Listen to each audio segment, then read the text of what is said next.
Hi, good morning, my lovely viewers. Once again, with little practical talks.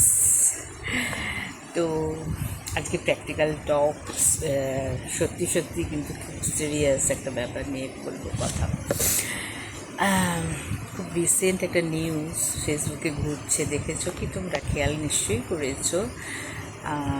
Ayushi Sharma বলে একটি মেয়ে জয়পুরে, সে তার মাকে সুপারি কিলার দিয়ে মেরে ফেলেছে, মার্ডার করিয়েছে। এবং পুলিশের ধারণা 25 যে তার বাবা মারা গেছে সেটাও হয়তো সেই একইভাবে সুপারি কিলারকে দিয়ে করেছে। একদম চমকে গেছো না? কেন করেছে? কারণ বাবা মারা যাওয়ার পরে সে চেয়েছিল, বাবা কোর্টে ক্লার্কের চাকরি করতেন, সেই চাকরিটা কম্পেশনেট গ্রাউন্ডে সে পেতে চেয়েছিল, কিন্তু ব্যাড লাক চাকরিটা তার মা পেয়ে যায়। এবং তখন সে প্ল্যান করতে শুরু করলো যে মাকে সরিয়ে দিলেই সে একটা গভর্নমেন্ট জব সিকিউর করবে, এবং অ্যাট দ্য সেম টাইম তাদের যা একমাত্র মেয়ে হিসেবে তাদের যা প্রপার্টি আছে সেটা সে একদম মানে পেয়ে যাবে, এবং তার নিজের লাইফস্টাইল সে ফ্রিলি বাঁচবে।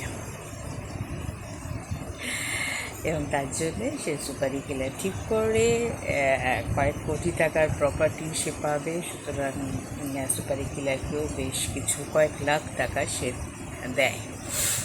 এবং একটা রোড অ্যাক্সিডেন্ট, মানে ওর মা রাস্তা পার হচ্ছিলেন, সেই সময় চাপা দিয়ে দেওয়া হয়। ইনভেস্টিগেশন করে এগুলো পাওয়া গেছে।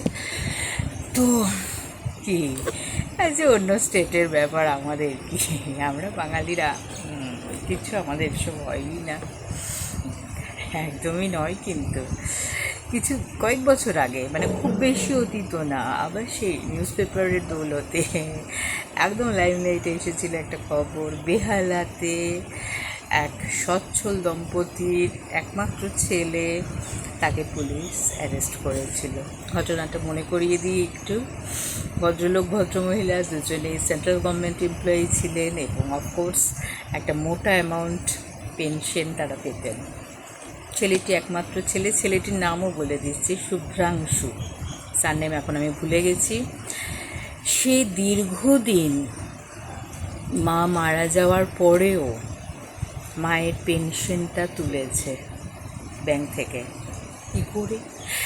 মায়ের বুড়ো আঙুলটা কেটে ফ্রিজে রেখে দিয়েছিল, এবং প্রত্যেক মাসে 1 তারিখে সেটা ছাপ নিয়ে, ফিঙ্গার নিয়ে সে ব্যাংকে যেত। ব্যাংকের কোনো এক কর্মচারীর সাথে তার বোঝাপড়া ছিল, এবং সে টাকাটা তুলে নিত। এবারে ধরা পড়ল কী করে? সে একই কাণ্ড, সে তার মানে যা হয় না, পেতে পেতে একটা লোভ হয়ে যায়, বেশ চলতে চলছে মায়ের টাকাটা পুরো পাচ্ছি। এবার বাপও তো বুড়ো হয়েছে, কিন্তু মরছে না কেন? তাহলে মেরে দেওয়া হোক, তাহলে বাবা মা দুজনেরটাই পাবো। তো বাবার ক্ষেত্রে সেই অ্যাটেম্পটা নিতে গিয়ে বাবা চেঁচামেচি করে দেয়, আশপাশের লোক জেনে ফেলে, বাবা সব বলে দেয়, এবং অতঃপর পুলিশ, অতঃপর মেন্টাল হসপিটাল। তো কি চমকে যাচ্ছ তো? চমকানো ঠিক আছে, চমকানোটাতে কোনো অসুবিধে নেই। একটা জিনিস খেয়াল করে দেখেছো, কোনো নিম্নবিত্ত বা গ্র্যাসরুট লেভেলে এই ধরনের ইনসিডেন্ট কিন্তু আমরা কখনো পড়ি না বা শুনি না।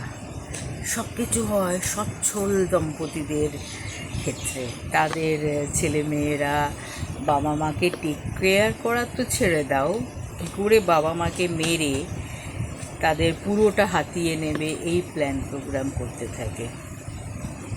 আমার চেনা সার্কেলের মধ্যেও একটি মেয়ে আছে যে সারাক্ষণ তার বাবা মায়ের মৃত্যু কামনা করে এবং পুরো প্রপার্টিটা হাতিয়ে নিতে চায়। জাস্ট একটা এক্সাম্পল দিলে জিনিসটা বুঝে যাবে। তার মায়ের নি অপারেশন হয়েছে, মা রেল হসপিটালে চাকরি করতেন, নার্স ছিলেন এবং ন্যাচারালি সেন্ট্রাল গভর্নমেন্ট বলে একটা মোটা টাকায় পেনশন পান। তো উনি চেয়েছিলেন যে RN টেগরে তার নি অপারেশন হোক, যাতে ভালোভাবে হয় আর কি, এবং তার জন্য উনি মেডিকেল বেনিফিটসও পাবেন, যেহেতু উনি সেন্ট্রাল গভর্নমেন্ট এমপ্লয়ি ছিলেন এবং তাদের নিজস্ব মেডিক্লেমও আছে। মেয়েটির প্রবল আপত্তি,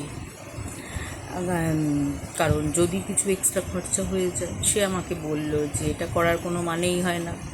আমি বললাম সে তো তার নিজের টাকায় করছে, তো সমস্যা কোথায়?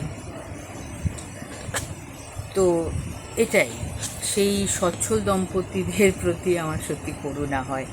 তোমরা এত এত টাকা রোজগার করেছো, মেয়েটিকে তো মানুষ করতেই পারোনি। তোমার মেয়ে তো IAS অফিসার হতে পারতো বা WBCS অফিসার হতে পারতো, কারণ পয়সার তো তোমার আর তোমার হাজব্যান্ডের কিছু কমতি ছিল না, কিন্তু হয়েছে একটা মদো মাতাল। তারপরেও তুমি অন্যদের সমালোচনা করো। সত্যি আমার করুণা হয় তোমার ওপর।